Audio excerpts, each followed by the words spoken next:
Finding a place in Germany as an international student, I won't lie, it can be a complete nightmare if you don't know what you are doing. The competition is crazy, scams are everywhere, and if you wait too long, you'll be living out of a hostel if you are lucky. But don't worry, I've got your back. In this video, I'll walk you through the real process, give you practical tips, and share my personal experiences from nearly getting scammed to finally landing a solid place. Stick around to the end for my housing hack that most students completely overlook. Now let's talk about the harsh truths about finding house in Germany. I'm not going to sugarcoat anything for you guys in this video.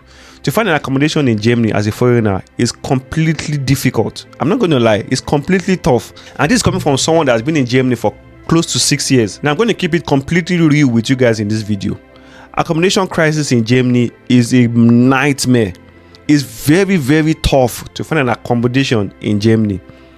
If you're not a foreigner, that makes it 10 times worse. And there are so many reasons why. And I'm going to break it down for you guys in this video. Don't worry, I got you covered. Because in big cities like Berlin, Munich, all those big cities, accommodation is snatched up like this within seconds. And this is coming from me that have been in Germany for close to 7 years.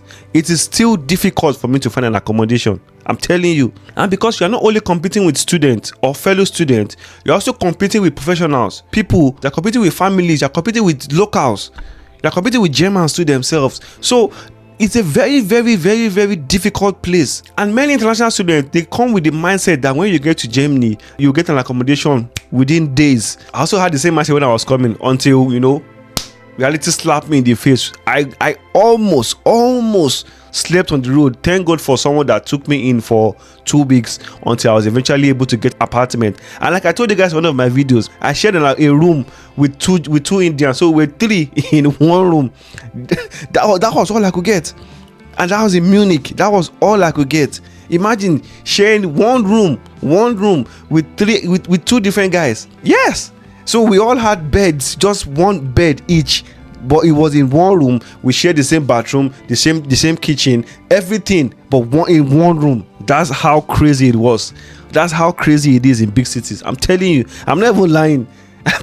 I've shared this story in one of my videos. Go back and check it. I'll try to tag it up here so you guys can go and watch it. But that's it, and that's why I don't want you guys to make the same mistake that I made. I almost got scammed. So it wasn't funny at all. It was a very, very traumatic experience. But I had to make do with what I have at that point in time. So my advice for you would be, start early. Don't wait until when you get your visa. No, the moment you get an admission in a school, start applying immediately. Start applying, because it's a long waiting list, especially if you're applying to student hostel. It's a long waiting list. Speaking of student hostel, let's talk about the type of student housing that are out there. Now, the first one is student dormitories. Now, this one is run by Student Invec, and what they do is they have hostels for students, like a dormitory for students that is put under this body called Student Invec. And most times, a lot of students apply to this because it's very, very cheap. It's actually the cheapest accommodation for students in Germany. Each state has their own Student Invec, so just go to Google and type Student Invec in your city. Maybe you are in Munich, for example. You just type Student Invec Munich, okay, and then it will bring it out, so you will see where you can apply for an accommodation there. Just apply. Of course, most times it's a very, very long waiting list, because there's a lot of students that are applying for a space in this particular hostel. And because it's cheap, it varies between 250 to 350 euros, and that's why a lot of people apply to it, because it's very, very cheap. But it's a long list, so the earlier you're on that list, the better for you. So like I said, go to wherever school that give you admission, apply to the Student Invec in that city, and just wait. Some people will tell you have to lie. I know so many people that lied that they don't have any place to stay, they are stranded, they don't have family, blah blah blah. That was how they got an apartment. I know a lot of people that did that. So I'm just telling you, do what you have to do to get what you want. You understand what I'm saying? So if that tactic worked for you, well, you are welcome. Just do whatever you have to do to get on that list, and make sure that they give you an apartment there. If you get a room there, at least you know that you are covered till the end of your studies, so you don't need to worry about looking for an apartment at least till the end of your studies. That's the advantage of get an apartment there. And like I said, it's very, very cheap. Now the second one is WG. WG simply means shared apartment. So this one is also very, very popular among students because the paperwork is very, very low. Most times landlords don't really ask for too much paperwork when it's a VG, because it's not really expensive. You are like 3 or 4 sharing an apartment, so it's like maybe a 3-bedroom flat, you understand, with for bathroom, kitchen, living room, all these kind of things, but 3 different people living in an apartment. So that's why it's called a shared apartment. There are so many students too that apply to this, but this one is easier to get, because you don't need to wait for a waiting list. Once there's an advertisement, or once it is advertised that there's a free room, you just need to apply directly, and if you are lucky, you get the room. You know that at least you are staying with other fellow students. So that one is also really easy, but it's just a little bit more expensive than the student dormitory. This one costs around 350 to 400 to 500, depending on the city, of course. You can even go as high as 600, 650. The only problem with this one is that you might apply and no one will reply to you, or you might even view so many shared apartments and you might not even be chosen for any of them. So that's just the perks for this one. It's not straightforward like the student dormitory, like you just need to apply as a student, but this one is different.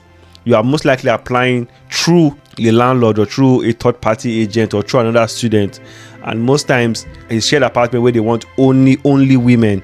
So if you're a guy, you won't get the apartment. If an apartment where they want only men, if you're a lady, unfortunately you won't get the apartment. So there are some little bottlenecks to this one, but it's not as crazy as the next one which I'm about to talk about, which is the private apartment. And for the shared apartment, you can apply online on VG Suite, for example.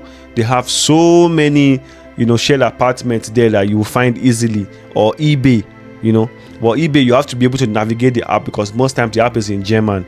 So if you don't have to speak German, unless you have someone that can help you to navigate that app, it might be difficult for you to navigate. So you can apply to eBay, you can apply to VG Sucht, you can also try Facebook. You might see people that will advertise on Facebook. You just need to know where to look for, or groups to join.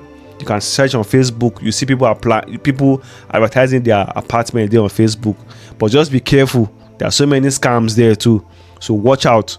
But reliable websites like VG Sucht and eBay, those are the ones that I'm going to recommend personally. And then the next one is private apartment. This one is very, very difficult to find, because most times landlords prefer to rent out apartments to Germans. If you have a foreign name, or if you're a foreigner, it might be difficult for you to get a private apartment, because apart from that, what they will ask at that point, you might not even have it, because most of them will ask for your job contract. They prefer to give apartments to people that have a stable job, so they ask for your 3-month pay slip.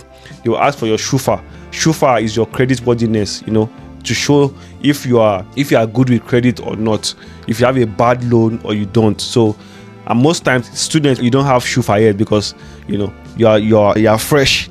They don't really have any credit history about you, so most times you don't have a shufa. So most landlords will ask for shufa. They ask for a job, stable income. They ask for a 3-month pay slip, and if you don't have this document, unfortunately they will not give you the apartment. And most of them will ask for 3-month rent, of which they call caution here. That's the German word for it. So it's just like a security deposit, and most times you don't even have the money, because if the rent is like 1,200, 3 months upfront is 3,600 euros apart from the rent they are going to pay. So most times students cannot even afford those private apartments. But those are the 3 types of student dorm that we have in Germany. So my advice would be, try smaller cities.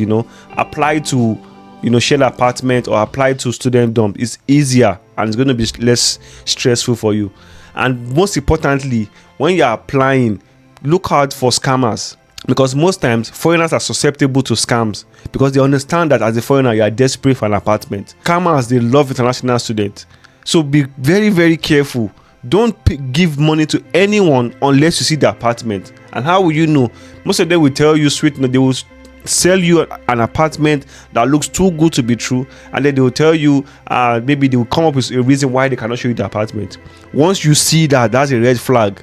Just run as far as possible. Don't send money to anyone without seeing the apartment. Okay, very, very important. There are so many scams out there on this website. I'm telling you, Facebook especially, so many of them are there, and eBay. So be careful when you are applying for or when you are looking for an apartment. Be careful. Don't fall victim to all these scams, please. And if your school is starting soon and you tried all this and you couldn't find an apartment, it's very, very possible. But don't panic, okay? There are so many other places you can look. You can look for a hostel. You can just book maybe a week or two while you're still searching for an apartment. You can also look for a hotel where you can stay. It's also very, very easy to find that in Germany. So don't panic. There are so many other shortlists that you can find, or Airbnb in Germany, that you can stay temporarily while you are seeking for a permanent solution. So all these things are also ways that you can bypass the accommodation stress in Germany. And I'm not going to lie, like I said, I've also been there, so I understand it's extremely difficult. But don't worry, with the right information, you will be fine. So just make sure that you apply on time. Don't wait for the last minute rush. Don't wait for dying minutes. Immediately you get your admission, start all this processing. Okay? Don't waste time. So finding a home in Germany is absolutely difficult, but it is doable. As long as you start on time and you follow the process I'm telling you in this video, you'll be fine. Just stay persistent and don't wait until last minute. And as long as you follow all these tips, you'll be fine. If this video helped you, give me a thumbs up and let me know in the comments below which other video or topic you want me to talk about. And if you want to know why so many international students are homeless in Germany, click on this video right here. I'll see you guys in the next one. I'm out.